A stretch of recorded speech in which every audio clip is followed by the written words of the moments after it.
Fala, galera do Segredos do Mountain Bike. Mais uma entrevista feminina aqui para brilhantar o mês da mulher, o mês de março. E hoje o papo foi assim, eu não posso falar que foi melhor, foi pior. Foi fantástico, foi perfeito. Foi o segredo do mountain bike que a Roberta Stoppa contou pra gente. Pô, foi muito inspirador. Então, é o seguinte, não deixa de compartilhar essa entrevista com pessoas que estão iniciando, porque ela vai ser muito importante para ajudar mais e mais gente.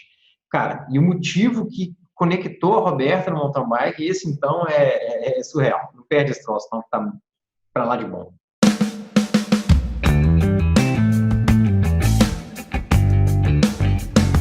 Fala, galera do Segredos do Mountain Bike. Estou aqui em mais uma entrevista super incrível com a Roberta Stoppa, outra lenda do mountain bike feminino aí. No mês de março a gente está colocando aí as mulheres em destaque aqui nas entrevistas. Vou falar hoje com a Roberta Stoppa. A Roberta Stoppa é uma atleta, né, multicampeã, muito conhecida no cenário do mountain bike nacional e que fim de semana passado estava acelerando é, total lá em Petrópolis e tem muita coisa legal para falar. Dá um alô para a galera aí, Roberto. Fala, galera. Então, tô aí fazendo essa entrevista com o Christian, Segredos do Mountain Bike. E o nome já fala tudo, né? Realmente, o mountain bike tem vários segredos.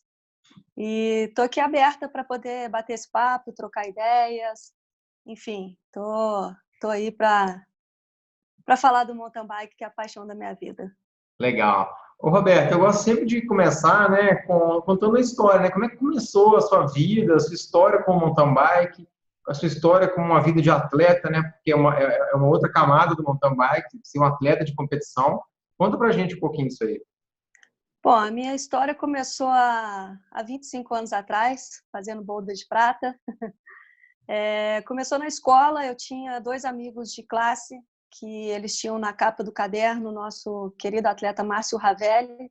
Que E legal. até então eu nem imaginava que existia mountain bike, eu conhecia o ciclismo, mas muito de longe. Eu praticava muito esporte de quadras, né? Handball, vôlei, queimada, enfim, o que tinha na escola. E através dessa capa desses amigos me chamou a atenção o que era o mountain bike, né? Que modalidade era essa. E aí fui conhecendo. Eles foram me contando, isso foi na década de 90. Aí a gente tinha em Juiz de Fora o Miguel Giovannini, né? Que é um ícone também da modalidade, não só no downhill, mas no cross country também. E me interessei muito pela modalidade. Na minha família não tem ninguém que pratica nenhum esporte. Eu sou o patinho feio da família. E meus amigos falaram que ia ter uma prova em Juiz de Fora, na época era a Copa Mongoose, e eu fui assistir a primeira etapa desse campeonato, me apaixonei loucamente pela modalidade. E na segunda etapa resolvi me inscrever com uma bicicleta emprestada de um amigo, e deu no que deu. Participei da prova, finalizei na segunda colocação, fazendo o que gosto, ganhando premiação em dinheiro. E aí caiu a ficha. Falei, caramba, será que eu consigo viver disso, né? Viver do que eu gosto de fazer e ainda poder ganhar dinheiro com isso, me sustentar com isso. E foi o pontapé inicial, foi esse. Participei dessa segunda etapa e aí a etapa mais difícil na minha vida foi convencer minha mãe que eu pudesse participar das competições, que não era um esporte exclusivo masculino, que as mulheres também competiam e que ela vivia falando que ia se machucar, que ia ficar cheia de cicatriz, enfim. Aos poucos fui convencendo ela e vi uma oportunidade, uma lacuna, quando eu fiz 15 anos de idade, em trocar minha festa de 15 anos por uma bicicleta profissional. Foi uma luta, briguei muito para poder conquistar isso, mas meu pai estava do meu lado, ele conseguiu convencer minha mãe. A gente fez algumas trocas, claro. Na época eu fazia aula de piano, então tinha que tocar na igreja, na minha entrada, ficar lá tocando órgão, estar de vestidinho branco, todo como manda o figurino. Só que a minha festa eu troquei pela bike e daí para frente eu não parei mais. Com 15 anos eu comecei a correr as provas nacionais, já corria os regionais. Comecei a fazer as provas nacionais, me destacando muito bem. Naquela época a gente não tinha divisões de categoria, então eu falo que eu sou elite desde que eu era júnior. A minha única prova júnior que eu competi foi o meu primeiro campeonato mundial em 97, com 17 anos. E em 98 eu me entreguei consegui entrar numa equipe, que era a equipe Scott na época. Era eu, Urubu, Capivara, Odair, Ravelli. A gente tem até um post muito bacana dessa época. E daí para frente fui participando de campeonatos pan-americanos, campeonatos nacionais, internacionais, sendo integrante da delegação brasileira, sendo convocada pela CBC, e tive alguns títulos e algumas modalidades dentro do mountain bike, né? Sou campeã brasileira de cross country, de maratona e de downhill, e bati na trave na estrada quando eu corri pela equipe A Tribuno Miluz, que foi a primeira equipe exclusiva feminina no Brasil.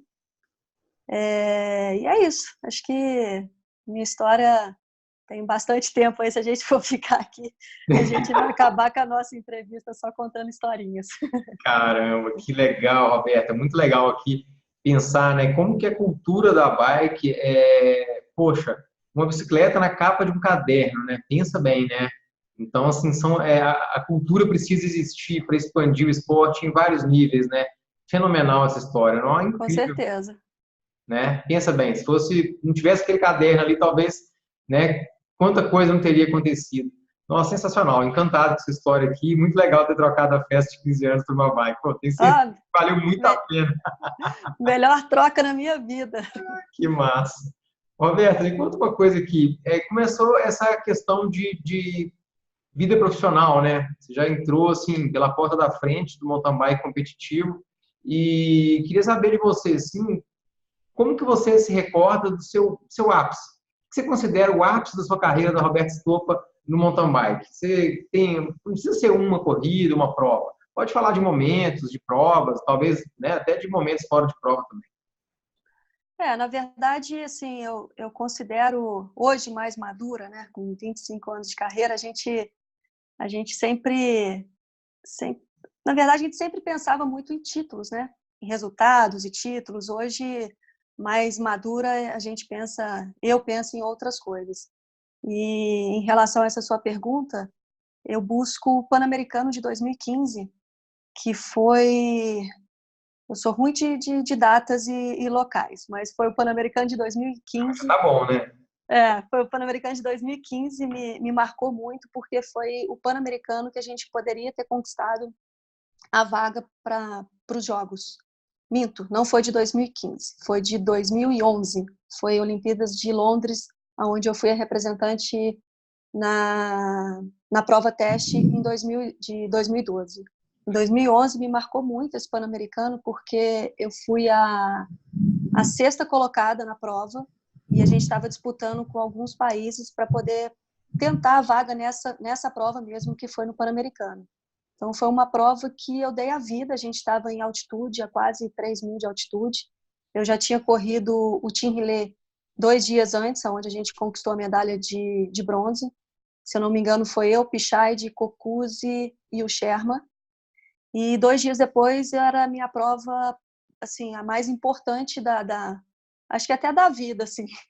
A gente estava brigando por vaga olímpica e a gente não conseguiria conquistar a vaga por pontos. A gente precisaria correr outras provas para poder classificar o país e conquistar a vaga por pontos. Então, eu tinha que dar meu máximo ali para que eu conquistasse a vaga. E eu fiquei por 30 segundos da conquista dessa vaga com a mexicana Lorenza na época. E assim, nossa, quando eu acordei no outro dia, tudo que eu queria na vida era estar no Brasil, por conta da altitude, aquilo tudo, sabe, toda aquela remoendo por 30 segundos, não ter conquistado a vaga, e, pô, estar num lugar longe da família, altitude, e todo aquele sofrimento por estar na altitude. Então, tudo que eu queria quando eu acordei no dia seguinte era estar no Brasil e me aliviar um pouco daquilo. Então, acho que foi uma das provas que mais me marcou, assim, que eu estava muito perto e não conquistei. Bateu na trave. Mais do que na trave, tá? Acho que eu fiquei igual Ficou na linha, né? Exatamente, o replay da linha ali, né? A bola meio dentro, meio fora e não entrou. Caramba! E em relação a títulos, Roberta, o que você considera assim, o maior título da sua carreira? Assim? Eu acho que foi o primeiro título do cross country, né? Foi meu primeiro título de campeã brasileira na modalidade olímpica, na época que quando o mountain bike se tornou olímpico, então o maior foco do atleta é ser campeão nacional na modalidade olímpica.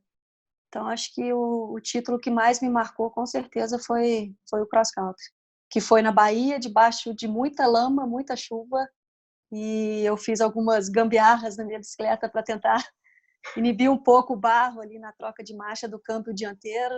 Eu lembro que alguns atletas olhavam meio assim e falavam, pô, essa menina é doida, né? Cortou uma garrafa PET, protegeu o câmbio dianteiro ali, e Fala mais isso. Que massa. eu tava com pneu 1.8, bem fininho, com os cravos mais altos, e acho que essas duas coisas me fez chegar ao título. Eu lembro que uma hora o Pichaide me pegou por trás, e aí a gente estava numa parte de muita lama, e ele me passou um pouquinho antes dessa parte, e nessa parte da lama eu passei por ele, cambiando e pedalando. Ele falou, não é possível, como é que você está conseguindo fazer isso e tal? E aí depois da prova ele veio conferir a garrafa PET no câmbio e falou, essa aí você não contou para ninguém, né?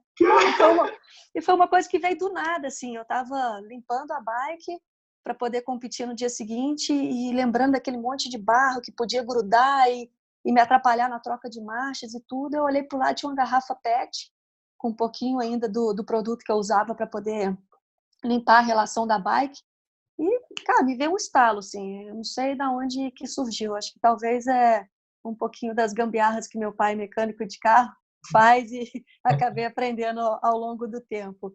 E acabou dando muito certo, eu não tive problema nenhum na troca de marcha, e com a ajuda do pneu 1.8 a gente chegou ao primeiro título de cross country.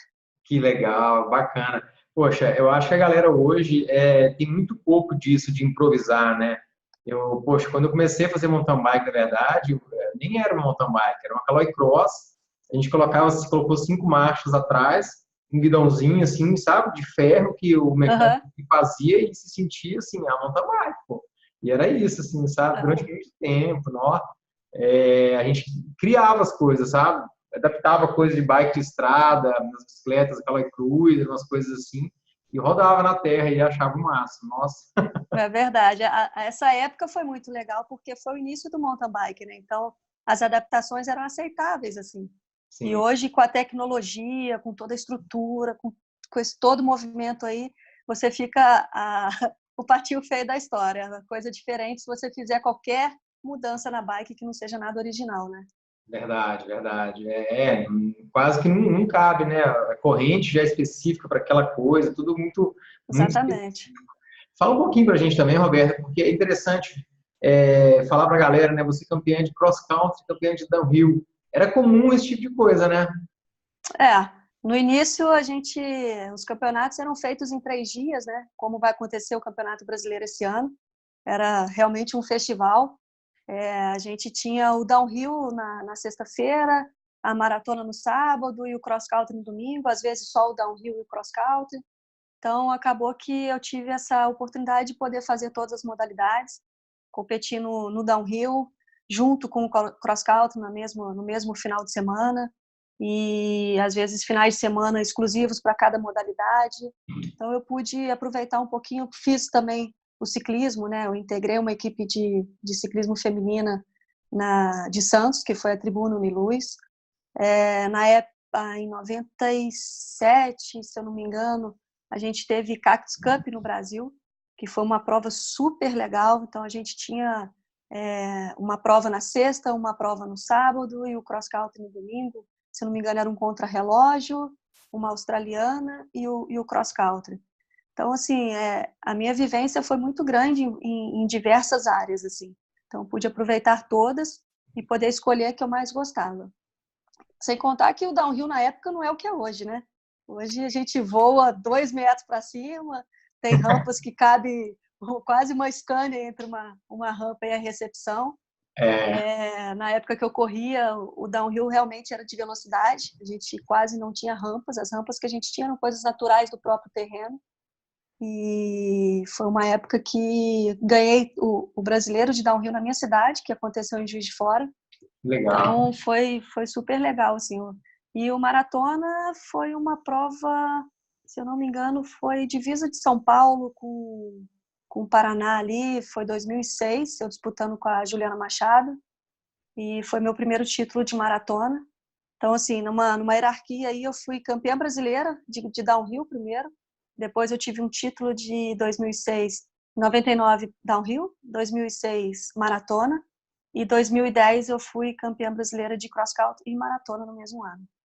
Que legal. Nossa, tem uma prova aqui que veio na minha cabeça que a gente não existe, né? Você lembra de umas provas de slalom? Lembro, claro. Fiz É, algumas também, era fez muito também? legal. Eu Fiz vi isso na algumas, televisão, cara. Prova era de muito slalom, olha legal. que legal. Exatamente. Teve uma prova de slalom em Paraíba do Sul, aqui pertinho, Sim, e era muito legal. Aí foi aonde o downhill, assim, que eu me lembro, né? O downhill começou a ter mais técnica, né? Mais saltos. Foi depois da chegada do slalom. Exatamente. Eu não lembrava disso. Aí, tá vendo? que legal, pô, que massa. Roberta, conta pra gente, assim, na sua visão, né, hoje você trabalha, né, ajudando a galera a pedalar, a treinar, a evoluir no mountain bike. Na sua visão, qual foi a grande mudança, assim, em termos de treinamento, de metodologia, de coisas para fazer um atleta iniciante se tornar um atleta, não talvez um campeão, mas um atleta que entrega performance, superação, que completa as provas que vai. Eu acho que hoje, sem sombra de dúvida, são os dados, né, Christian, que a gente consegue ter, que são muito fidedignos, né? Eu lembro que quando eu comecei a pedalar, eu não tinha nem treinador, não existia treinador para o mountain bike. Eu procurei um treinador aqui em Juiz de Fora que treinava as meninas de rústica, e aí ele me apresentou na época até o Robinho aqui de Juiz de Fora, o Robson Aloysio, que estava acabando de formar a educação física e fazia o mountain bike também, então estava começando a iniciar alguma coisa em relação a treinamento.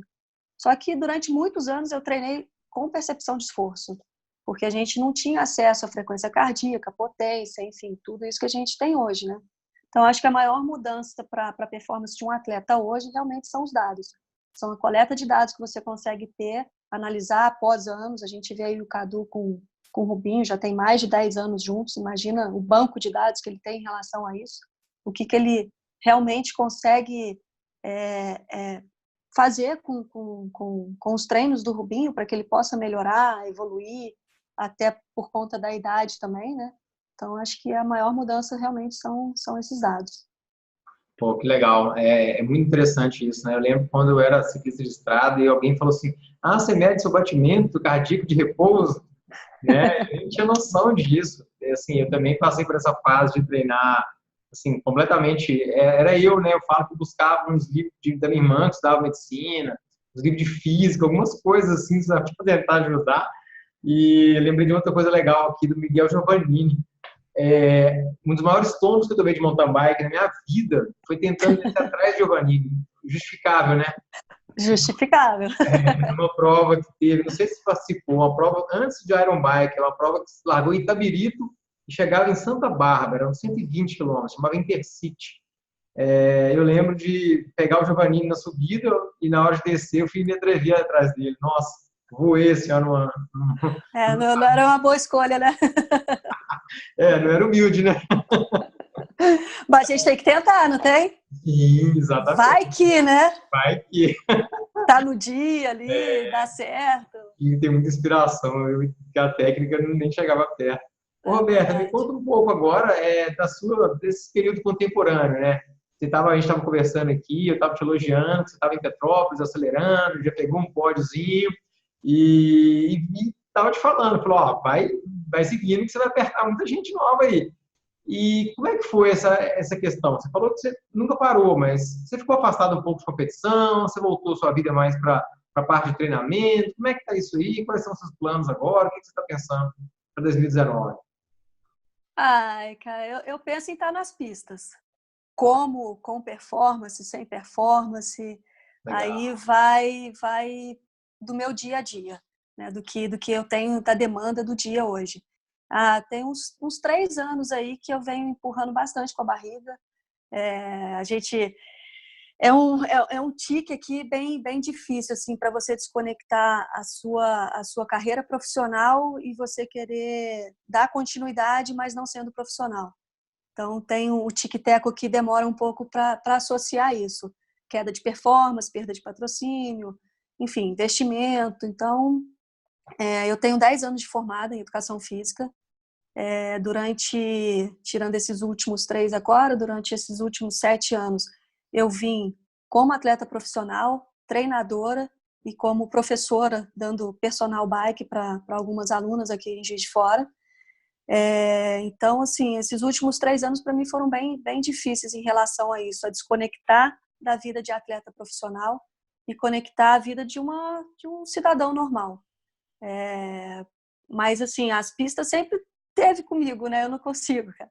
Eu falo que eu vou ali só participar, mas quando abaixa a bandeira, as coisas ficam diferentes. E durante esses 3 anos eu estou tentando ainda trabalhar isso em mim. Sai essa atleta profissional que tinha aqui dentro e fica apenas uma atleta que quer se divertir, que quer curtir, quer estar no meio da galera, que está naquele ambiente que eu vivi durante meus 26 anos de vida, né, profissional, de vida de atleta. Então, acho que é isso. Eu quero estar no meio, vou estar no meio, sem cobrança nenhuma. Igual fui para Petrópolis, fui na quinta-feira lá, andei na pista, gostei, acho que ia me favorecer um pouco, assim, mesmo não tendo performance, mas a parte técnica iria me ajudar a fazer uma boa prova. E fui na garra, fui na coragem, fui com o coração, com a vontade de estar ali, de sentir aquele público, coisas que há 20 anos atrás a gente não tinha isso. Alinhar com aquele monte de mulher que há 20 anos atrás eu alinhava com 3, 4 mulheres, o pódio nem se completava, né? Então, acho que eu quero fazer parte disso ainda, até quando minhas pernas aguentarem. Ah, que legal, que bacana. É uma outra experiência para você, né? Você já entregou o que tinha que entregar como atleta, mas é interessante, né? A gente escuta muito falar isso, né? A deixada de ser profissional de um atleta é, é diferente, não é simples, né? Porque acaba que você não se conecta do esporte, mas ao mesmo tempo gerenciar uma vida de atleta profissional, ainda mais no nível que o mountain bike e vários outros esportes vem evoluindo, né? É difícil, não dá para fazer algo que seja Muito. 70%, né? Não dá. Então você tem que conversar com você mesma e falar, olha, você está ali para curtir, você está ali para fazer o que você gosta, você não é mais o que você foi, até porque a vida é um ciclo, tudo passa, né? Então a gente tem que renovar mesmo. E eu fico muito feliz de ver a categoria feminina hoje, não só com a quantidade de mulheres que tem na elite, mas com toda essa importância de divisões de categorias, né? A gente vê a Raquel, que brigou há anos aí para ter categoria Master, as meninas novas de infanto juvenil, juvenil, quem dera na minha época pudesse subir degrau por degrau, né? Mas fico muito feliz de ver e de poder ainda participar disso e ainda estar ali brigando por um pódio. Ah, legal, Roberto. Tenho certeza que na hora que baixar a bandeira, você vai apertar muita gente nova aí. Esse é o problema. Ai, ai, muito legal. Eu te vi andando em muitas provas. Você, nossa, anda muito bem, desce muito bem. Obrigada. Fala um pouco disso, né? A gente vê, e eu falei isso com a Raquel, o Adriano Nascimento também esteve aqui conversando comigo, essa questão da mulher tem um pouco mais de barreira em relação à técnica e descida. Isso parece que é uma realidade, né? Eu postei um vídeo esses dias inocentes no Stories do Instagram, falando assim, galera que está começando, anda, já fazem um exercício bobo, andar sem a mão na bike. Nossa, eu não tinha noção de uma galera que me mandou mensagem falando, caramba, eu não consigo fazer isso. Muitas meninas falando, eu falei, nossa, isso é uma coisa assim, do mesmo jeito que eu não consigo saltar, eu tenho medo e tenho um bloqueio com isso, muita gente tem um nível muito simples, né, de trava. E é muito importante a gente ter uma destreza em cima da bicicleta no mountain bike, né, Roberta? Porque o terreno é traiçoeiro, às vezes escorregadio. Dá umas dicas aí para quem está começando. Fala qual que é a sua visão disso aí, até como treinadora, né? Sei que você É, ajuda uma galera a pedalar bem aí em Juiz de Fora. eu tenho a vivência disso na prática, né? Eu tenho várias alunas de personal bike que a gente realmente sai do zero. São alunas que nunca imaginaram pedalar de sapatilha, que não sabem trocar marcha, que não sabem qual que é o freio direito, qual que é o freio esquerdo. Então, assim, é o beabá mesmo. E eu acho isso muito legal, porque eu gosto demais de ensinar, assim, eu acho que isso tem me feito muito bem, essas aulas de personal, tem me suprido um pouco essa parte né, de querer ter pódio, de querer ter resultados, e saber que eu posso ensinar a uma pessoa, né, que iniciou do zero, a, daqui a alguns anos está competindo ou está fazendo uma viagem de cicloturismo, completando a sua meta, né, o seu objetivo com a bicicleta. Então, essa vivência para mim é muito viva, assim. Eu tenho alunos que realmente saía para pedalar e ficava durante o pedal, qual que é o freio direito, qual que é o freio de trás, qual que é o freio da frente. Então, e isso foi legal para mim, porque eu comecei a ter uma didática com elas para poder realmente ensinar a postura na bicicleta, ensinar a subir calçada, descer calçada, ensinar a descer rápido da bicicleta, ter que desencaixar. Então, eu faço alguns testes, assim, às vezes eu fico escondida no mato e deixo elas virem pedalando e, de repente, eu pulo na frente para que elas tenham essa reação de desencaixar, encaixar o pé, de frear. É uma coisa que eu observo muito nos alunos que chegam até a mim, é que eles não acreditam no freio dianteiro. Eles acham que a bicicleta só para com o freio traseiro. Então, assim, é uma coisa que eu passo para elas. O freio dianteiro, ele reduz a velocidade da bicicleta. Ele é muito importante. Sim. E, às vezes, eu brinco. Entre perder o freio de trás e perder o freio da frente, eu prefiro perder o freio de trás. Porque o freio de trás, você trava a bicicleta, ela continua derrapando e não para. O freio dianteiro, você vai ali, aos poucos, tocando, e ela vai perdendo a velocidade até parar. E é muito legal. Eu tenho uma aluna hoje que a gente está 4 anos juntas e há 2 anos ela é federada na elite, porque a vontade dela não é nem por pódio, mas é querer correr as provas mais longas. E ela sendo federada na categoria, ela acaba correndo os percursos mais curtos. E é uma aluna que tem me surpreendido a cada aula, assim, a cada prova que ela compete. E isso para mim é muito gratificante, ver a evolução dela dentro das pistas, ela que realmente quer competir, né? Então ela terminou a Copa Internacional em Congonhas esse ano, com aquela chuva toda, com aquele monte de atleta que vive para isso, no pódio da elite. Então, assim, isso para mim e para ela é importantíssimo. Pô, Tanto é legal. que esse ano ela me perguntou, eu federo na elite ou federo na Master? Eu falei, se eu fosse você, federava na elite. Para que federar na Master, né? Se uma prova... não é, o seu objetivo não é pódio. Seu objetivo é querer fazer os percursos maiores. Então, não tenho porquê. Então, isso me alimenta muito hoje. Eu fico muito feliz quando vejo esses resultados. Que legal. Você acaba influenciando a tribo do mountain bike de uma outra maneira, né? Fala o nome dessa atleta, pô.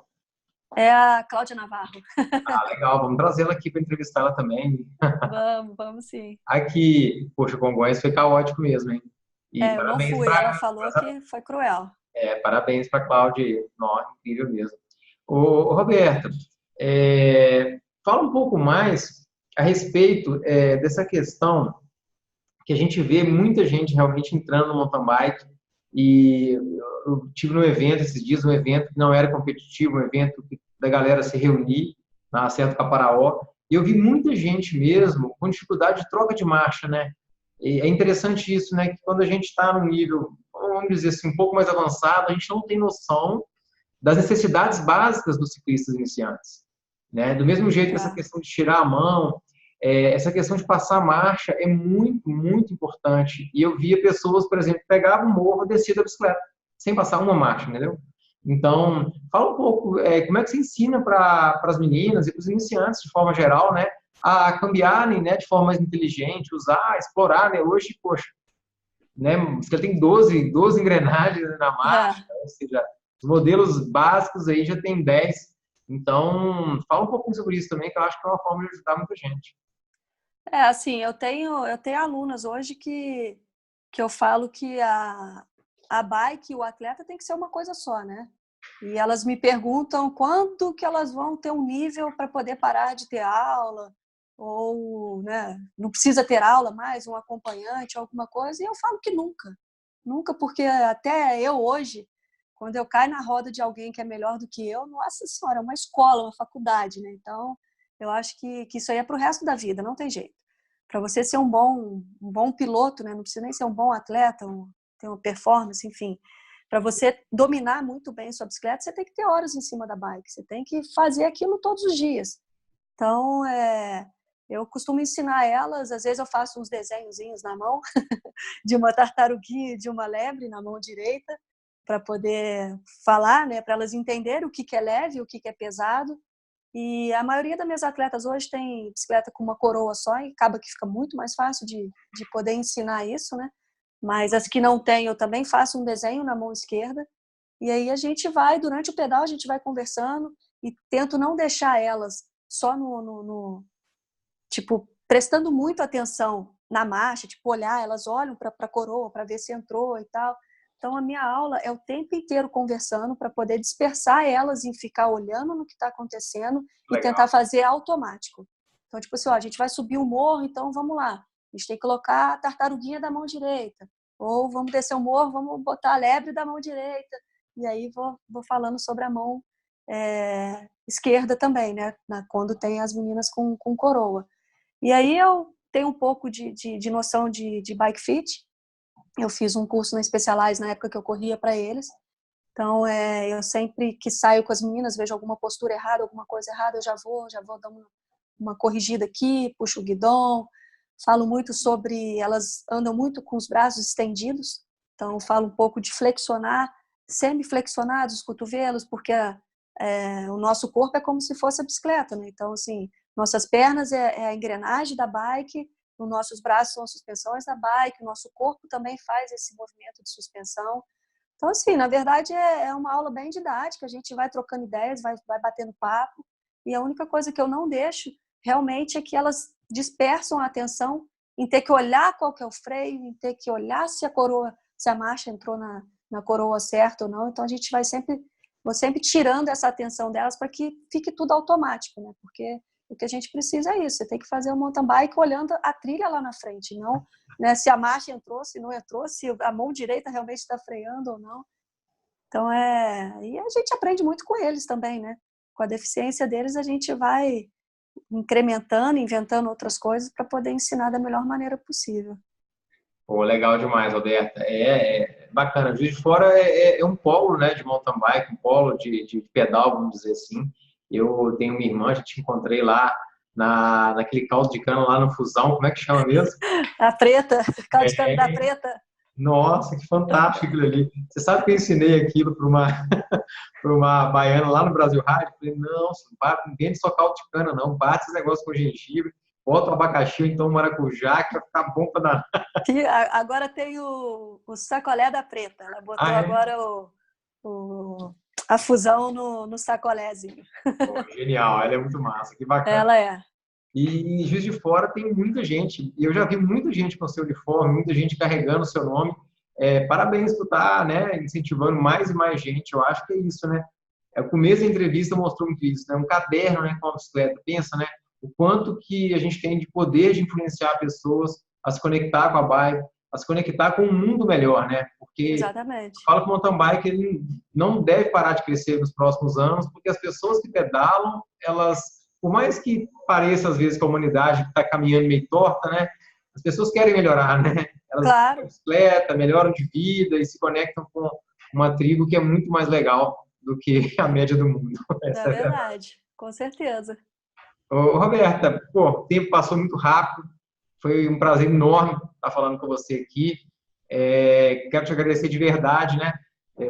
Te atrasei um pouco aí, eu tive uns Imagina. problemas aqui.